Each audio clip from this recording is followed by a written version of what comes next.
الله والصلاة والسلام على أشرف خلق الله سيدنا محمد وعلى آله وأصحابه ومن والاه. خۆشەویستان بەڕێزان، سلام و ڕەحمەتی خواتان لێبی. ڕۆلی مزگەوت لە ژیانی ئینسانی بڕواداراندا الله جل جلاله لە قورئانی پیرۆزدا دەفەرمێ: في بيوت أذن الله أن ترفع ويذكر فيها اسمه يسبح له فيها بالغدو والآصال رجال لا تلهيهم تجارة ولا بيع عن ذكر الله وإقام الصلاة وإيتاء الزكاة يخافون يوما تتقلب فيه القلوب والأبصار. بل الله جل جلاله باسي مزگەوت دەکا، ڕۆلی مزگەوت پیاوی لێ دروست دەبی. مصنع الرجال، چۆن ڕەحمی دایک ئەوێن دەرش هەر مەصنعە شوێنێکە، بەڵام مزگەوتیش کاتێککە ئینسان گەورە دەبی پەروەردە دەبی لە ناو مزگەوت دەبی پیاوی بەو زۆرەی دەربچی کە الله جل جلاله باسییان دەکا: لا تلهيهم تجارة ولا بيع عن ذكر الله. دنیا و کڕین و فرۆشتن و دنیا خەریکیان ناکە لە عیبادەت و لە ئیستیقامەت لە ژیاندا.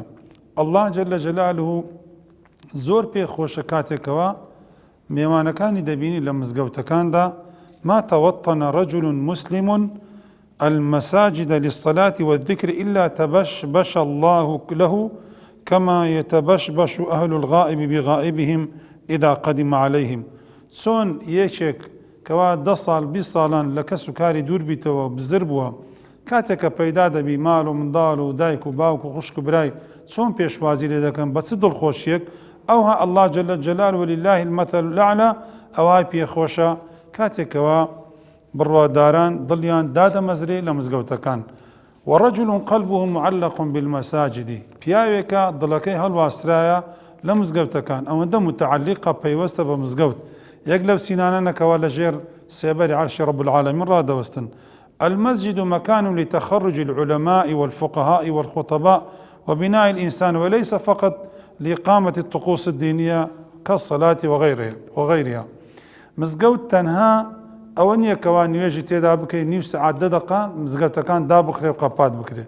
ئەسڵ مزگەوت دامەزرایە دانرایە بۆ ئەوەی زانا و عولەما و فەقیهان تێدا تەخەروج بکە و بگەنە ئاستێکەوە فێرە علومی شەرعیەکان بن.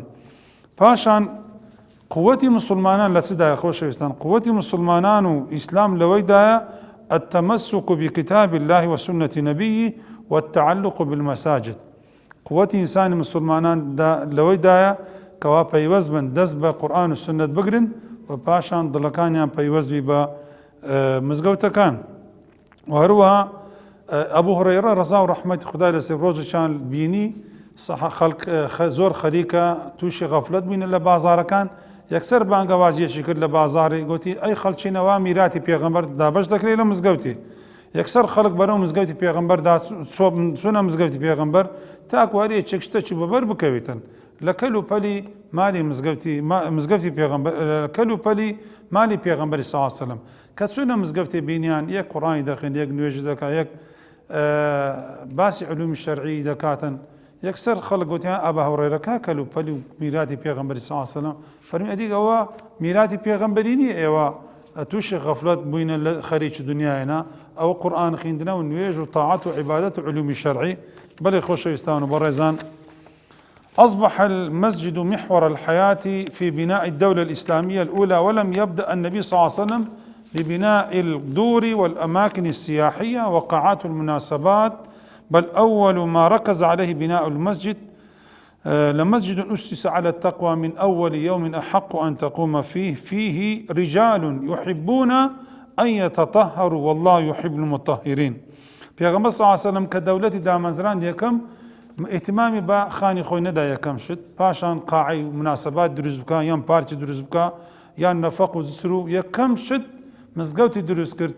دڵەکانی لە یەکدری نێزی کردەوە، ئاخا بین الأوس والخزرج والأنصار والمهاجرين تاکو لەسەر یەک دڵ بن لەو مزگەوتەی پەروەردە بکرێن. النبي صلى الله عليه وسلم ربى أول جيل لقيادة الأمة كانوا من تربية المسجد. یەکەم چین یەکەم جیل پێغەمبەر صلی الله علیه وسلم پەروەردەیانی کرد لە مزگەوت تاکو قیادەی ئەو ژیانەی بکەن. و پێغەمبەر صلی الله علیه وسلم کاتێکەوە دەویست هەندێک ئیسراحەت بکە تەفەڕوقی دەکرد خۆی یەکلا دەکردەوە ئیعتیکافی دەکرد لە مزگەوت نەک لە مالێ نەک چیا و چۆل وإنما لە ناو مزگەوتێ وپاشان پێغەمبەر صلی الله عليه وسلم دەفەرمێ إذا رأيتم الرجل يعتاد المساجد فاشهدوا له بالإيمان ئەگە پیاوێکتان بینی بە بەردەوام لە ڕێگای مزگەوتدا پیاوێکی موحید بی و بڕوادار بی شاهێدی ئیمانی بۆ بدەن. ئەوەی خۆشەویستان کورتە باسێک بوو دەربارەی مزگەوت کە ئێستا مەعلەسەف خەڵکێکی زۆر ڕووی پشتیان لە مزگەوتێک کردیە. بێدینەکان و لای دینیەکان بەرنامەیان ئەوەیە فەصل الدینی عن الحیات، یعنی ژیان یعنی دین و ئەخلاق جیاکەنەوە لە ژیان، یعنی خەڵک تەنها بستە مزگەوتی ڕۆژانی جومعە و خۆڵکانێکی زۆریش گومانی وان بەرنامەی وان پلانی وانیان جێبەجێ دەکەین بەبێ ئەوەی ئاگادار بن جێبەجێ دەکەن بەس مزگەوت جومعە و جومعە نیو سەعات دەچنە مزگەوت نازانین لە مزگەوتێ چی هەیە. مزگەوت بەڕاستی ئیسراحەتێکی نەفسی ئەو خەڵکێک کە دەبینیت تۆ زۆربەی تووشی نەخۆشی دەرونی بووە چارەسەرەکەی هە لە مزگەوتدایە لەو 5 فەرز نوێژەی پێکەوە بیکەین ڕوومان لە خودای بی یا ڕەبی خودای ڕەحمان پێ بکەی سەربەرزی دنیا و قیامەتمان بکەی بمان کە پەروەردەی مزگەوت وصلى الله على نبينا محمد وعلى آله وصحبه أجمعين.